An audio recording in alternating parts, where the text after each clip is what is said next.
E como é que está sendo a atuação do seu núcleo de defesa dos direitos humanos em relação a esses casos? Bom, a história que o seu Ulisses contou aí, que nos comove bastante e que eu realmente acredito que ele é um exemplo de pai, de lutador, de cidadão, é uma história que se confunde um pouco com a atuação do Núcleo de Direitos Humanos desde 2004. O seu Ulisses tem contato com a Defensoria Pública. Em 2004, nós auxiliamos fornecendo assessoria jurídica integral e gratuita, que é o papel da Defensoria Pública, né, enquanto órgão do Estado, ser esse instrumento de acesso à justiça gratuita, para elaborarmos um estatuto de uma associação de pais e amigos de pessoas autistas. Então, essa associação, ela tem uma presidenta, que não é o seu Ulisses, mas que ele tem uma interlocução muito grande com o movimento da sociedade civil em prol do autismo, com a Berenice, com a Iranice, enfim, existem outras associações.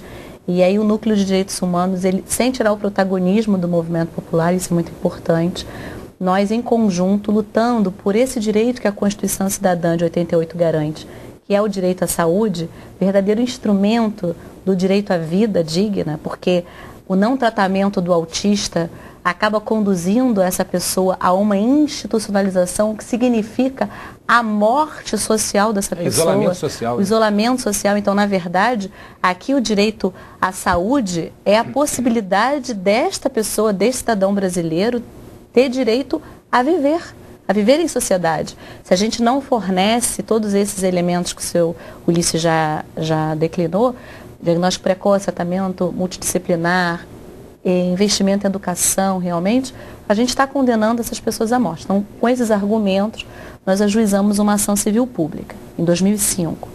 Acontece que desde 2005 até fevereiro de 2010, essa ação civil pública não teve uma decisão na antecipação dos efeitos da tutela, que pedia exatamente que esse diagnóstico fosse feito, que o Estado fosse obrigado a oferecer tratamento multidisciplinar.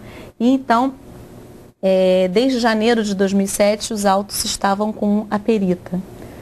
Como o tempo passava, existia a urgência da demanda e, na verdade, nós não tínhamos como esgotar os meios de recursos internos, porque os autos estavam aguardando uma perícia.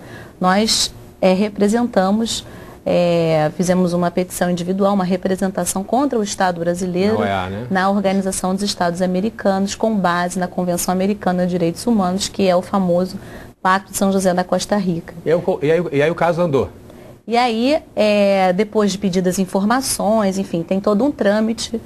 E em 2010, em fevereiro, nós tivemos a notícia de que o Judiciário reconheceu parcialmente o pedido que a Defensoria Pública fez representando a Associação de Pais e Amigos de Pessoas Autistas, no sentido de determinar que o Estado equipe os centros, né, de atenção psicossocial, os CAPs, para atender de forma integral a pessoa portadora de autismo.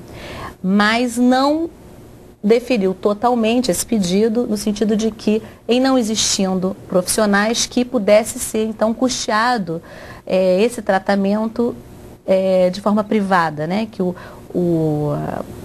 a família da criança ou do jovem, né, autista pudesse procurar a iniciativa privada. Então, no que tange a esse pedido, não foi deferido.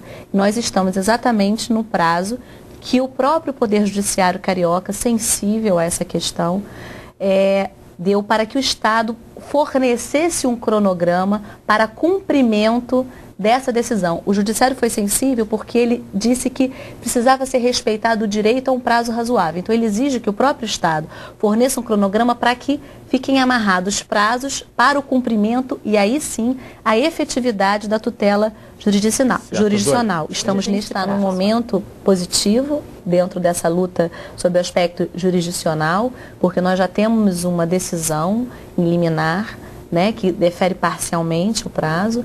Estamos ainda num período em que ela pode eventualmente ser contestada, ainda está passível de recursos, porque ela ainda é recente, mas estamos no prazo exatamente que o Poder Judiciário forneceu ao Estado para que entregue um cronograma de como vai fazer o cumprimento para a efetividade do direito à saúde. E eu acho que esse enfoque, ele é o mais importante, porque hoje a gente está discutindo aqui a situação de vários brasileiros, toda uma mobilização da Casa Legislativa para que exista um arcabouço normativo que permita o exercício efetivo desses direitos, mas nós voltamos no ponto que o seu Ulisses tocou.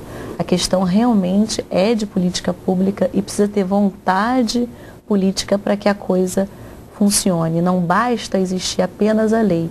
A lei tem que se transformar em alguma coisa concreta, né? A gente precisa lutar pela efetividade, né, dessa normativa, que ela é importante, imprescindível, claro, mas que não pode ser apenas a norma. Nós precisamos criar efetivamente mecanismos de monitoramento, conselhos, mecanismos de controle social para que essa norma ela transforme a realidade concreta, possa ser uma porta de entrada, né, de acolhimento daqueles que não têm condições de pagar, de custear R$2.000 por mês, mais, claro, menos, que é grande parcela da população brasileira. Deputado, essa liminar foi uma vitória, né? Sem sombra de dúvidas. Eu acho que quando todos os setores se unem com o mesmo objetivo, a luta ela tende a ser muito mais satisfatória e o resultado muito mais positivo. Eu tenho certeza que toda essa árdua atividade das famílias e hoje com o apoio da Defensoria Pública, hoje com a parceria daqui da Assembleia Legislativa, a gente vai buscar justamente criar essas normas que a doutora Patrícia considerou, para que a gente possa efetivamente tirar do papel e fazer aquilo que a 12ª Conferência Nacional de Saúde estabelecia. Temos que implementar e acentuar a participação de mecanismos sociais. O que a gente objetiva com esse projeto de lei que a Casa dentro em breve estará apreciando, discutindo, tem certeza aprovando, é justamente a permitir que esses mecanismos sociais sejam estabelecidos para que a gente possa, uma vez por todas, ter a certeza que o Estado não só na sua concepção como poder, mas o Estado próprio do Rio de Janeiro tem um mecanismo que permita fazer com que as famílias possam amanhã recorrer à justiça caso elas tenham esse direito de respeitados. Isso é fundamental, Ulisses? Sim, como eu gostaria de frisar agora, nós temos alguns mecanismos que já estão disponíveis. Nós temos uma lei no município que foi aprovada em 2007, houve um veto do prefeito na época, a Câmara derrubou o veto, em 2008 a lei entra em vigor, mas o prefeito na época entra com recurso de inconstitucionalidade, mas em 2009 o novo prefeito coloca a lei efetivamente em vigor. Então nós já temos um instrumento legal no município do Rio para a cidade do Rio de Janeiro. O que a gente propõe, e eu fiz parte dessa lei, ajudei a fazer essa lei, fui eu que levei a proposta à Câmara dos Vereadores para que ela fosse feita, assim como a Defensoria, foi eu que procurei a Defensoria, fiz a denúncia à Defensoria, agora nós estamos fazendo parte de um grupo maior de pais, e eu, graças a Deus, tenho orgulho de dizer que mais pais se uniram a essa causa, e por isso você que está assistindo, né, vibre com a gente, porque os efeitos disso serão para uma sociedade mais justa, ao cuidar da pessoa menos favorecida. Então, eu faço parte de um grupo maior que estamos propondo ao governo federal um anteprojeto de lei que, de fato, né, consagre a política pública de saúde para o autista. Por quê? Porque se nós não temos demanda, nós não temos por que investir. O governo federal precisa saber quantos autistas temos no país. O censo de 2010, que já começou a ser deflagrado em todo o território nacional, ainda não contará quantos autistas temos no Brasil. Isso que eu ia perguntar, por que no Brasil não tem esse número? Nós ainda não temos um número de quantos autistas existem no Brasil, justamente porque não temos o diagnóstico precoce. É preciso se implantar urgentemente um diagnóstico precoce. Não existe um marcador clínico para o autismo. Existe uma busca incessante nos Estados Unidos para encontrar um marcador, mas isso ainda não aconteceu. Então a ciência persegue isso. Mas, em contrapartida, existe um protocolo de investigação que é possível que o pediatra, com esse protocolo, nos exames de puericultura do bebê, fazer um inventário e, junto com a mãe, junto com o comportamento do bebê, sinalizar ali indícios de, possivelmente, a criança vir a ser autista. Aí sim é disparado, essa criança é encaminhada a um neurologista, a um psiquiatra. Isso é o que deveria acontecer.